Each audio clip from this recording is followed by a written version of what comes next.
Jadi bagi para sahabat yang baru bergabung, simak kajian selengkapnya, kajian ulangnya di YouTube Uripe Allah, yakni dengan tema ayat-ayat yang berserakan, ayat-ayat yang terabaikan. Karena kita selama ini mengabaikan ayat-ayat sucinya Allah yang ada di dalam diri kita. Kita hanya mengedepankan ayat-ayat yang tersurat, ayat-ayat yang mana tidak membawa diri kita ke dalam diri, malah tambah bermain-main saja di luar diri. Silakan bila ada yang mau bertanya-tanya, silakan. Assalamualaikum Kanda. Assalamualaikum. Waalaikumsalam warahmatullahi wabarakatuh. Kanda sehat? Alhamdulillah, alhamdulillah wa ni'matillah. Alhamdulillah. Silakan apa yang mau disampaikan pada saya dan pada sahabat yang ada di sini.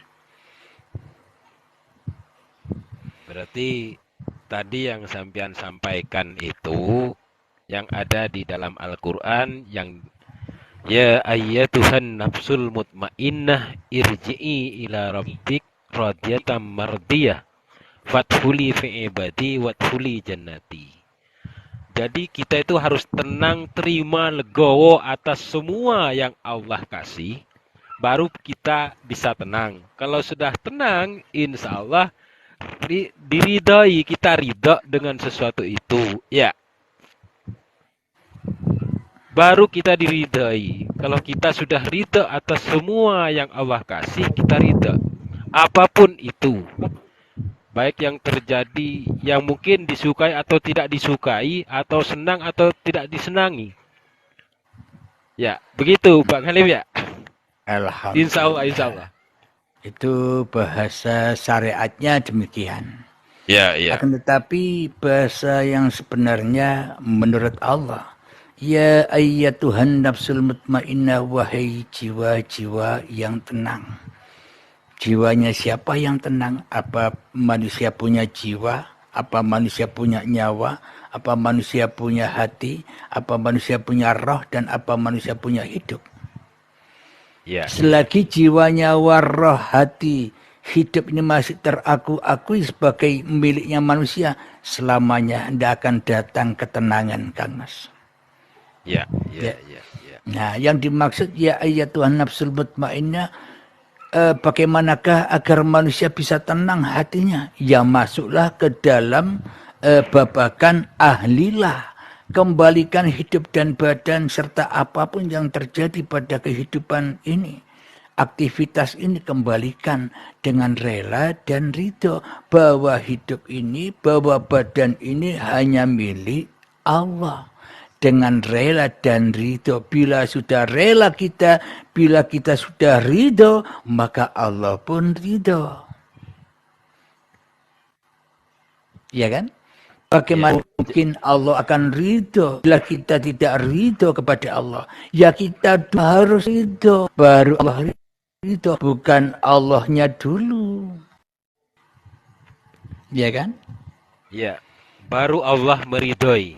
Bagaimana mungkin Allah? Nah, kalau kita ridho dulu kembali kepada Allah bahwa hidup ini, bahwa badan ini hanya miliknya, maka Allah pun ridho. Ya kan? Yeah, maknanya menerima semua amal yang terjadi di dalamnya. Bagaimana mungkin Allah menerima amal manusia ketika manusianya belum rela dan belum ridho bahwa hidup dan badan ini hanya milik Allah, ya kan? Ya. Selamanya ya Allah tidak akan ridho. Kenapa? Karena kita menjadi saingan-saingan Allah, menjadi Tuhan-Tuhan tuh di dalam dada kita, ya kan? Bagaimana mungkin Allah ridho? Nah, begitu. Jadi ketika kita merelakan, meridhokan apa yang terjadi atas diri kita, inna sholati wa nusuki wa mahyaya wa mamati lillahi rabbil alamin. Bila solatku, ibadahku, bahkan hidup dan matiku hanya milik Allah, kita rela dan ridho bertuhankan Allah. Maknanya kita rela dan ridho bertuhankan Allah itu hanya Allah saja yang ada. Itulah kita rela dan ridho bertuhankan Allah ya. Ya, iya, iya, iya, iya. Nah, bila hanya Allah saja yang ada, disitulah ketenangan itu. Disitulah ke-enjoyan itu. Maka bila sudah tenang, sudah damai hatinya manusia karena sudah rela dan ridho dituhani oleh Allah, maka ya itulah yang dimaksud fadkhuli fi ibadi. Masuk di dalam pengabdian, masuk di dalam persembahan. Apa yang diabdikan, apa yang dipersembahkan, diri kita ini loh yang dikorbankan untuk Allah. Kalau diri kita tidak dikorbankan untuk Allah, akhirnya ya Allah yang dikorbankan buat kita. Ya enggak? Iya, iya, iya, iya. Allah kok dicabut-cabut rohnya. Dicabut-cabut buat kita sendiri. Akhirnya Allahnya goib, ya enggak? Iya, hilang Allahnya. Nah, selama ini kita mematikan Allah, tapi kita tidak sadar, kita merasa diri kita yang hidup, Allah mati. Apa buktinya? Mana kuasanya Allah buktinya? Yang ada di dalam hati kita hanya kuasa kita sendiri, ya kan? Iya, iya, iya. Jadi kalau sudah begitu, wadkhuli jannati, ya damainya hati yang seperti itulah surganya Allah. Bukan surganya manusia yang tidak ada, yang besok, yang goib, ya kan? Iya, iya, iya, iya. Surga itu hak nyata adanya. Kapan itu? Ya ketika manusianya masih ada. Kalau manusianya sudah tidak ada lagi, ya tidak ada faedahnya, tidak ada manfaatnya surga dan neraka. Iya kan Kang Mas? Iya, iya, iya, iya, iya. Nah begitu. Bisa dipahami? Bisa, bisa. Alhamdulillahirabbil alamin. Ini ada tamu kita, silakan disabkan Mas. Ya, Assalamualaikum. Asep. Waalaikumsalam warahmatullahi wabarakatuh. Saya bilang ngopi-ngopi ya. Ya. Kalau di sini Bang Alif saya ngeteh. Iya, nak apa-apa, sama aja. Yang penting bisa membasahi kerongkongan. Karena rasa nggak pernah bohong. Karena memang hidup tak pernah bohong. Assalamualaikum Kang Mas, yuk silakan. Dari mana ini Kang Mas?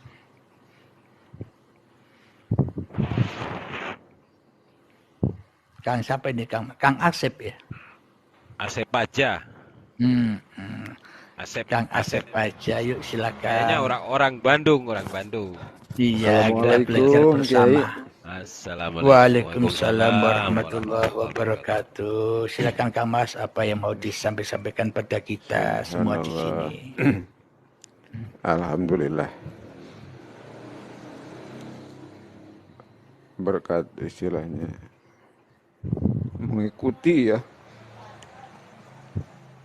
Udah lama sebetulnya mah sahabat mengikuti paparan uripe Allah. Dan ternyata maaf. Ternyata apa yang saya rasakan, apa yang saya alami sampai detik ini, alhamdulillah, Kiai, apa yang dipaparkan itu ternyata memiliki kemampuan luar biasa atas apa itu namanya menahan hawa nafsu. Kayaknya hampir hawa nafsu yang bersifat emosional itu hampir hilang sama sekali, Kiai. Subhanallah.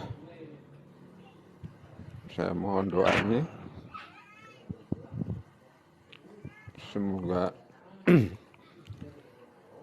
saya dimampukan Allah Amin. Amin. untuk selalu berada di jalan yang benar.